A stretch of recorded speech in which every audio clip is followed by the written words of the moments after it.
to the COYLE Entrepreneur Podcast, where we bring you ideas, insights, and conversations with Sri Lanka's business builders. At COYLE, we've always believed that entrepreneurship is not just about building companies, it's about building people and industries and the future of our country. This podcast was created to open up more honest conversations around that journey. The challenges, the decisions, and the thinking behind what it really takes to build and sustain a business in Sri Lanka today. Our theme this year, under Chairman Suren Chandraratna, is Bridging Generations and Building Futures. And now there's an important conversation because today we are at a point where experience and new thinking need to come together more than ever before.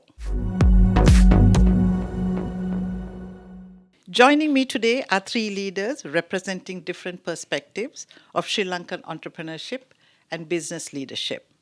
First, we have Suren Chandraratna, Chairman of COYLE and Managing Director of Sirocco Group of Companies, operating in ventilation, air purification, warehousing solutions, and swimming pools, with a strong focus on innovation, technical expertise, and industry leadership. Welcome to the show, Suren. Thank you, Mary. Alongside him is Mihiru Pereira, Vice Chair of COYLE and Managing Director at Bilmart Lanka Private Limited, a business focused on transforming the construction and building material space through smarter solutions, supply chain efficiency, and modern industry thinking in Sri Lanka for over 4 decades. Welcome to the show, Mihiru. Thank you. Also joining us is Senior Vice Chair Dan De Silva of The Brief Garden, now even featured in the New York Times, representing a unique blend of heritage, tourism, conservation, and creative entrepreneurship, while continuing the legacy of one of Sri Lanka's most iconic spaces. Welcome to the show, Dan. Thank you, Mary.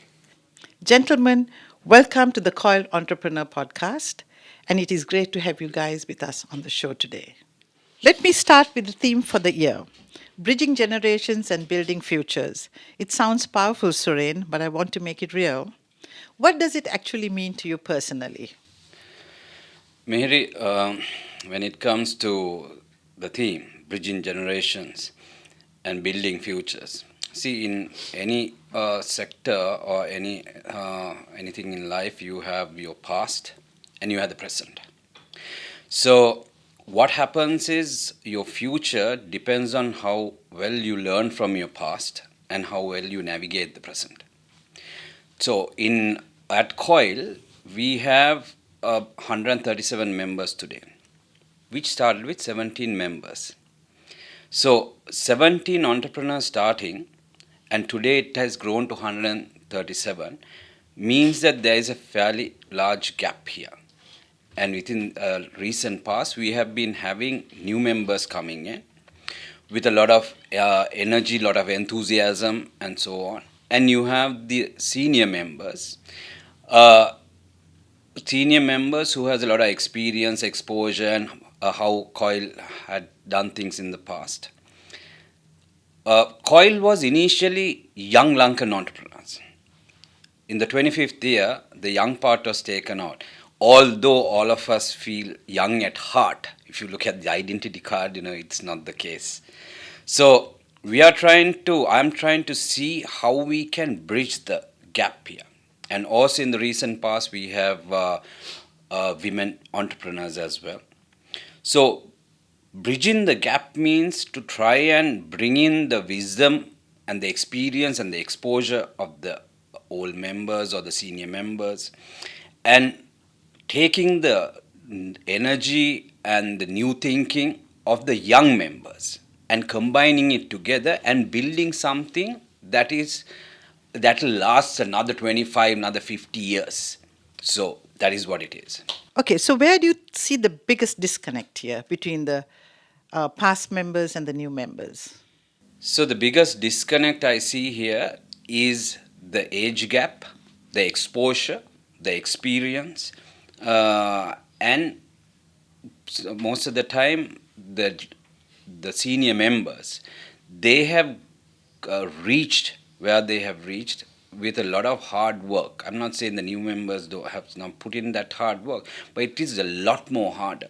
If you look at the past, a millionaire will be born when he or she is in their late 40s or early 50s and so on and so forth. But today, you have millionaires who's in the early 20s. So the whole dynamic has shifted. So these two generations, when you're trying to put it together, it doesn't really gel sometimes. So there has to be a lot of understanding, a lot of knowledge, a lot of mentorship, a lot of acceptance that needs to come in. Okay, so basically, you're talking about old ideas being passed down to the younger generations.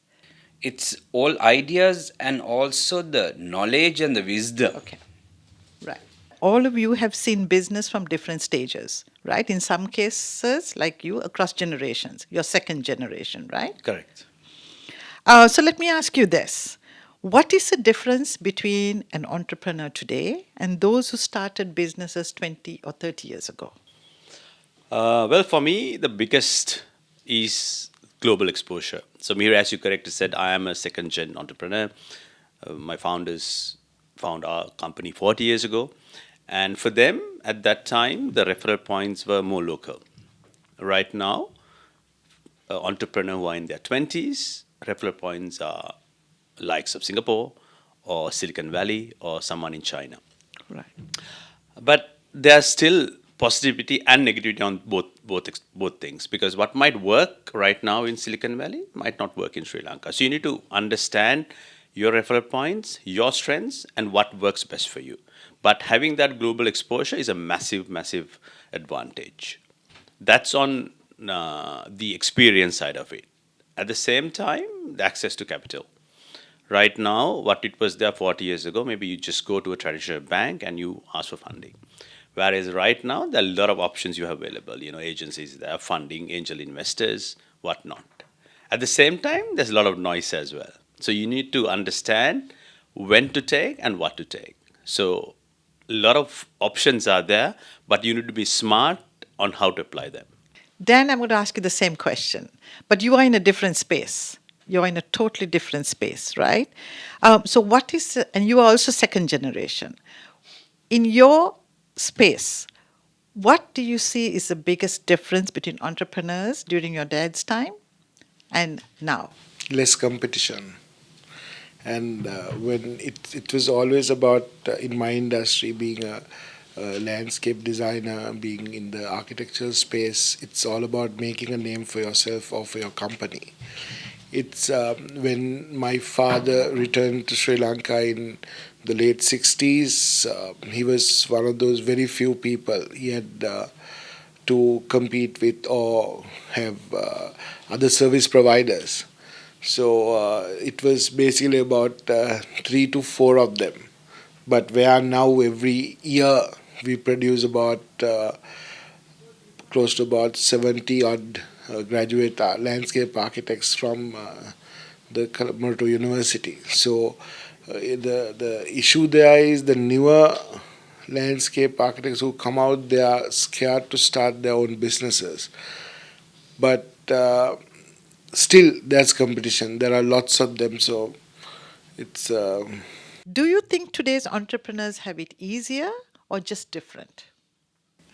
I don't think it comes easy for any entrepreneur. Even then, I don't think it's easy, or to now, it's not easy. But now, I think we have a lot of things easily available, vastly available, whether it's online tools or social media platforms for us to work on our businesses, to promote our businesses. It's there. But it's always a tough job. I think you need to work hard. Otherwise, your business won't thrive, your industry.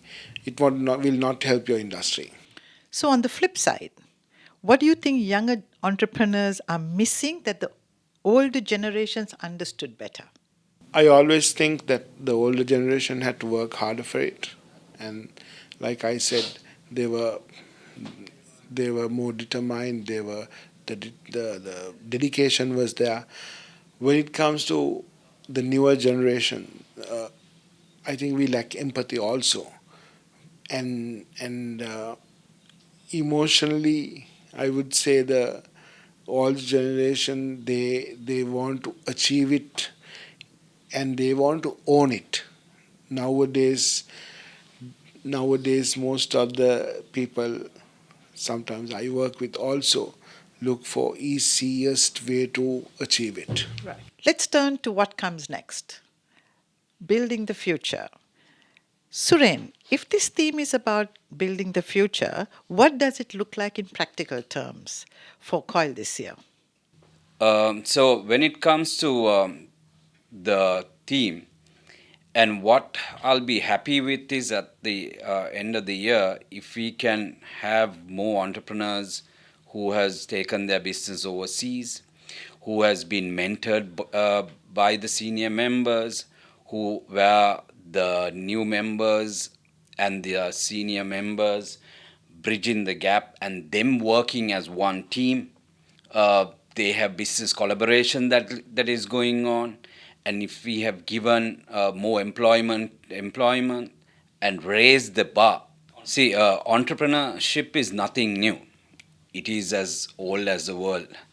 So the economies are built on entrepreneurship. So COYLE as a entrepreneurial chamber that is helping the COYLE members and the entrepreneurs out there who's outside of COYLE. We need to uplift all of them and try to get them to contribute better for themselves, for their companies, their families, and also the country at large. Dan, in your view, how can these young entrepreneurs actually get involved and benefit from COYLE? So, mainly, I think the younger members should associate the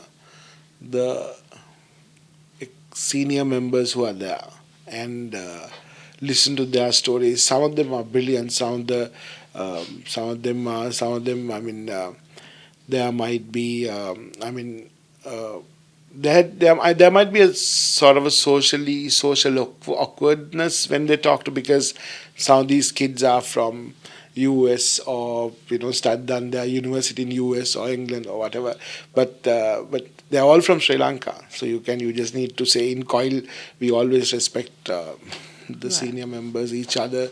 You just need to go and say, yeah, how did you do that? How did you achieve this? So, and some of them are quite open about it. And I know for some people, if you go and say, some of the senior members, if you go and say, okay, look, I'm interested in starting something related to your industry, there are people who will ask them to come home and teach them from A to Z how you do it. Right. So, but it's all about how you talk to them, how you connect with them, and how you And the learn need. something And from do you them. really need to do that? Okay.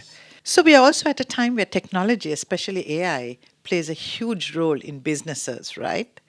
What role do you think innovation, especially AI, will play in Sri Lanka's entrepreneur landscape? I think, Mihiri, when it comes to AI, it's not about when, it's already here in Sri Lanka. So, as entrepreneurs, we need to identify how we're going to use that and what benefits AI could bring to your businesses. More than AI being used as a tool from entrepreneurial mindset, I'm with a separate thinking. In Sri Lanka, we have very educated English speaking graduates and employees.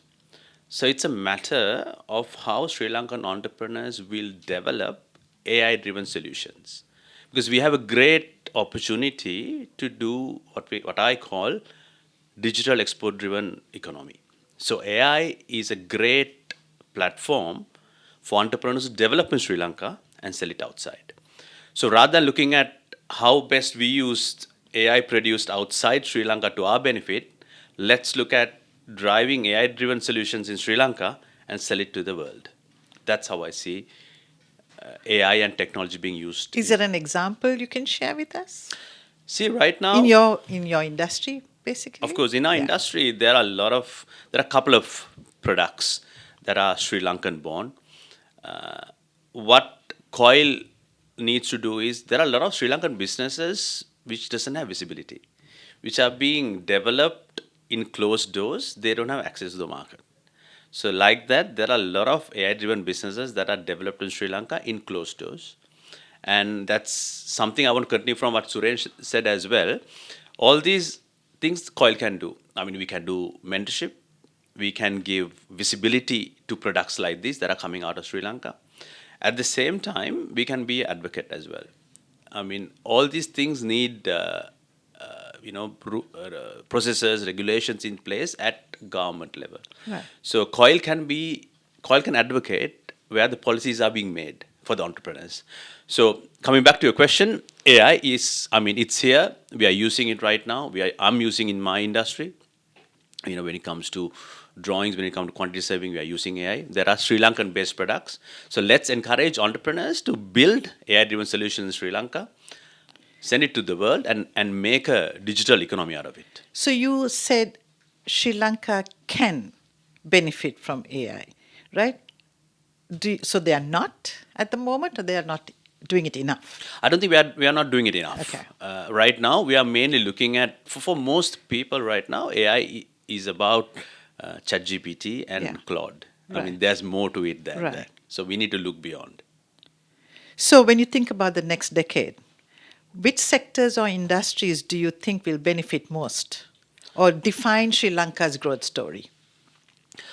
I think all this time, our entrepreneurs are very much driven on these traditional industries of, we are still thinking of tea, rubber, coconut. Right. We need to look far away from that. Sri Lanka needs to be a manufacturing-driven economy. We need to develop products here and sell it to the world. That is the only way that we can develop and do this trade deficit gap. A lot of companies are looking at it now, and we need to look beyond the tradition. As I said in my previous segment, we have knowledge, we have expertise, and what you need to understand, we are a very good English-speaking nation. So we need to take benefit of that and look at AI-driven, technology-driven, digital economy. Because it's something that, I mean, Vietnam is a manufacturing-driven economy. So Right. we can't replicate that now. We can't ask Samsung to come and set up a factory in Sri Lanka. We can't ask Nike to come and set up a factory. Right. It's too late for that now. Yeah. So we need to look at new avenues like digital-driven economies where other countries are still looking in our region. Right. So that's the best way I can see we can develop as a nation, and we can create a difference in the region. Okay. Thank you. Dan, rapid fire for you. First word that comes to mind. One word that defines Sri Lankan entrepreneurs. Go-getters. Best advice you've ever received in business. Do not give up. A mistake that taught you the most. Believing in or trusting in potential clients or potential work. One opportunity Sri Lanka is underestimating. I think service entrepreneurship. We can go global with it. We are the best in some of our service providing skills, or the service as service providers. We are the best in, at least in design space. Okay. One piece of advice for a 25-year-old entrepreneur. Learn from your mistakes. Thank you.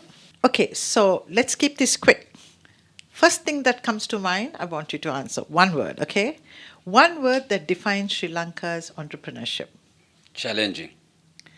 Best advice you've ever received from someone in business. Never say die. A mistake that taught you the most. Hiring the wrong people. One opportunity Sri Lanka is underestimating. It's manufacture, like Mihiru said, it's manufacturing capability. Okay, and one piece of advice for a 25-year-old entrepreneur today. Learn from the seniors, because you don't need to reinvent the wheel. All right, Mihiru, this is a rapid fire All right, question. let's go. First thing that comes to mind. Okay. One thing that defines Sri Lankan entrepreneurs. Resilience. Best advice you ever received in business. Protect your identity more than your revenue. A mistake that taught you the most. I think similar to what Suren said, hiring for skill more than the character. One opportunity Sri Lanka is underestimating. Digital driven economy. One piece of advice for a 25-year-old entrepreneur today. Start before you're ready. Clarity comes through action. If we sit down 1 year from now, what would success look like to COYLE? That's a great question, Mary. Let's look at it from a couple of facets. Number one, taking businesses global. Number two, bringing foreign investment uh, so that the country and the entrepreneurs benefit.